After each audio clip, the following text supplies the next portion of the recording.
ఎవరైనా సరే ఎస్పెషల్లీ షర్మిల విషయంలో మొన్నటిదాకా ఆమె జగన్మోహన్ రెడ్డి మీద అంత విమర్శలు చేసి మరి కొడుకు పెళ్లి శుభలాగా తీసుకెళ్ళి జగన్ అన్నకే ఇచ్చింది కదా, మరి దాన్ని ఎలా చూడాలి? ఉండిమే కారం చల్లుతామండి. పుట్టింటికి రా చెల్లి అని అంటారు ఎవడన్నా. నువ్వు రావద్దు చెల్లి అన్నారు కదా, అందుకని పని కట్టుకుని వెళ్ళింది, శుభలేఖ వంకట్టుకుని వెళ్ళింది. వాళ్ళ వదిన లేదు కదా అక్కడ. వీళ్ళు ఈయన ఆయన లేడు, నీకు నీ వారు లేరు, నాకు నా వారు లేరు అన్నట్టుగానే. ఇప్పుడు వీళ్ళ ఆయన ఈ పక్కన ఈవిడి పక్కన లేరు, వాళ్ళు వదిన వాళ్ళ అన్నయ్య పేళ్ళం ఆయన పక్కన లేదు. అన్న చెల్లి ఇద్దరు కలుసుకున్నారు. కాసేపు ఒకళ్ళు దుఃఖించి ఓదార్చుకుని ఉంటారు.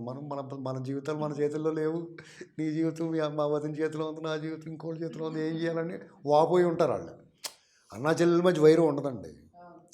ఒకవేళ తప్పని పరిస్థితుల్లో వైరం ఉన్నా ప్రేమాభిమానాలు పోవు. కానీ వదినా మరదళ్ళ మధ్య వైరం ఇది. ఆ అగాధం ఏర్పడిపోయింది. ఆ అగాధాన్ని ఎవ్వడో పూడ్చలేడు. అంచేత అన్నయ్య పెళ్ళికి రా అని చెప్పించి ఉంటుంది.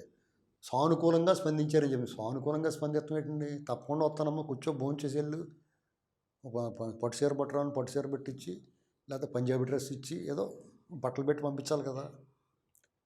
ఇవన్నీ లేవు. ఏదో ఊరికే విలువలు, విశ్వసనీయత, సంప్రదాయాలు అన్నిటి గురించి మాట్లాడతారు వాళ్ళు. ఏమైనా షర్మిల గారి పట్ల సానుభూతి ఉంటుంది జనాలకి.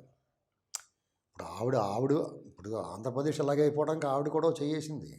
కానీ జగన్మోహన్ రెడ్డి గారు ఎక్కువగా ఏపుడేసి తినేస్తాం వల్ల ఈవిడ తప్పించుకుంది. ఈ వీడియో మీకు నచ్చినట్లయితే please share, like and subscribe R24 Telugu.